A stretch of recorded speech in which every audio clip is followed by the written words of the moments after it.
Story नमा की ओर से आप सभी का स्वागत है। चैत्र नवरात्रि के तीसरे दिन आइए हम सब मिलकर माँ के इन नव रूपों को अपना प्रणाम करें और आज तीसरे दिन माँ चंद्र घंटा की पूजा होती है, उनके बारे में विस्तार से जानें। माँ दुर्गा का तृतीय स्वरूप माँ चंद्र घंटा के सर पर चंद्र और हाथ में घंटा है। आह्वान, संकल्प और नाद के रूप में आराध्य ये देवी सरस्वती का रूप है। देवासुर संग्राम में देवी ने घंटे की नाद से अनेकानेक असुरों का नाश किया। ऐसा शोर और नाद हुआ कि असुर काल के ग्रास बन गए। शास्त्रों ने सुर और संगीत दोनों की ही मुद्रा शांत और आत्मविभोर करने वाली मानी है। सुर और संगीत दोनों को ही वशीकरण का मंत्र समझा गया है। चंद्र घंटा देवी इसी की आराध्य शक्ति है। चंद्रमा शांति का प्रतीक है और घंटा नाद का। माँ चंद्र घंटा नाद के साथ शांति का संदेश देती है। देवी की पूजा अर्चना में नाद पर विशेष ध्यान दिया गया है। वादन और गायन दोनों ही इस नाद के प्रतीक हैं।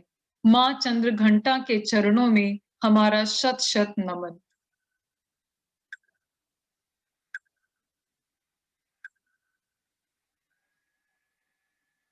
आइए माँ चंद्र घंटा की कथा के बारे में जानें।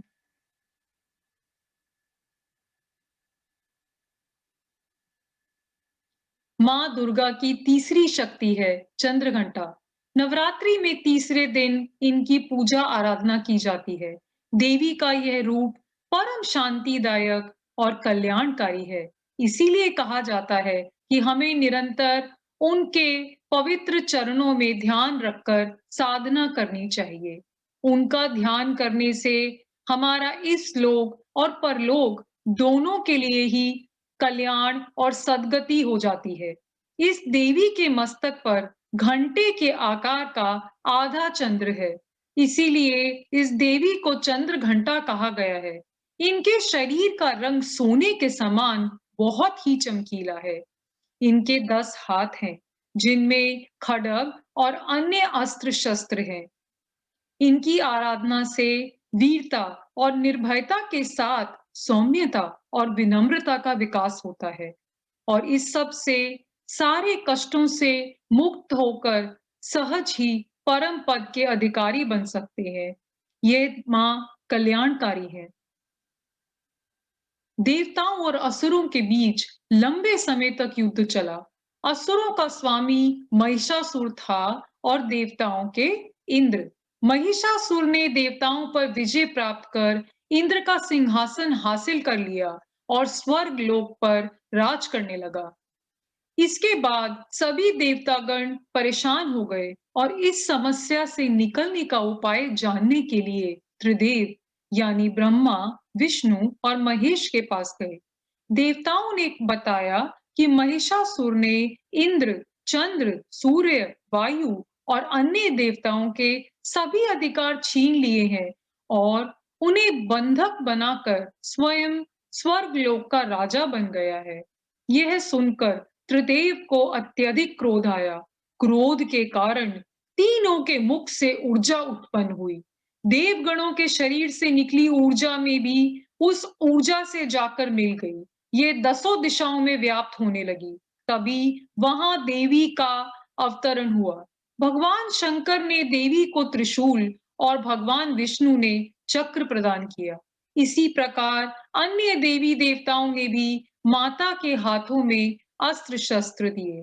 इंद्र ने अपना वज्र और ऐरावत हाथी से उतरकर एक घंटा दिया। सूर्य ने अपना तेज और तलवार दिया और सवारी करने के लिए शेर दिया। देवी अब महिषासुर से युद्ध करने के लिए पूरी तरह से तैयार थी। उनका विशाल रूप देखकर महिषासुर यह समझ गया कि अब उसका काल आ गया है। महिषासुर ने अपनी सेना को देवी पर हमला करने के लिए कहा। अन्य दैत्य और दानवों के दल भी युद्ध में कूद पड़े। देवी ने एक ही झटके में दानवों का संहार कर दिया। इस युद्ध में महिषासुर तो मारा ही गया, साथ में अन्य बड़े दानवों और राक्षसों का संहार भी माँ ने किया। इस तरह माँ ने सभी देवताओं को असुरों से अभय दान दिलवाया। तो आइए माँ चंद्रघंटा के चरणों में प्रणाम करें और उनकी पूजा के लिए मंत्र का जाप करें।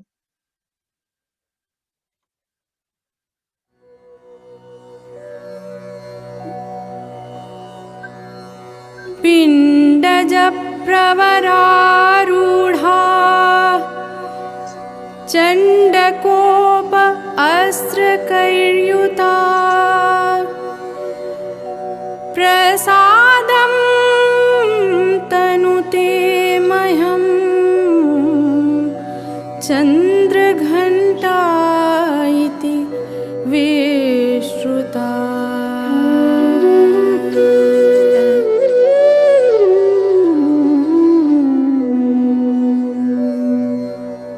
इस मंत्र का अर्थ है, हे चंद्रघंटा माता, आपकी सवारी सिंह है। आप शत्रुओं का नाश करती हैं, असुरों का संहार करती हैं।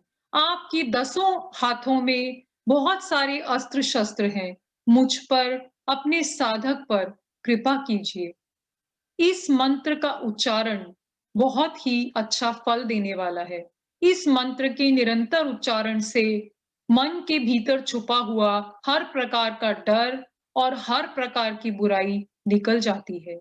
माँ चंद्रघंटा के चरणों में हमारा शत शत नमन। जय माता जी की। धन्यवाद।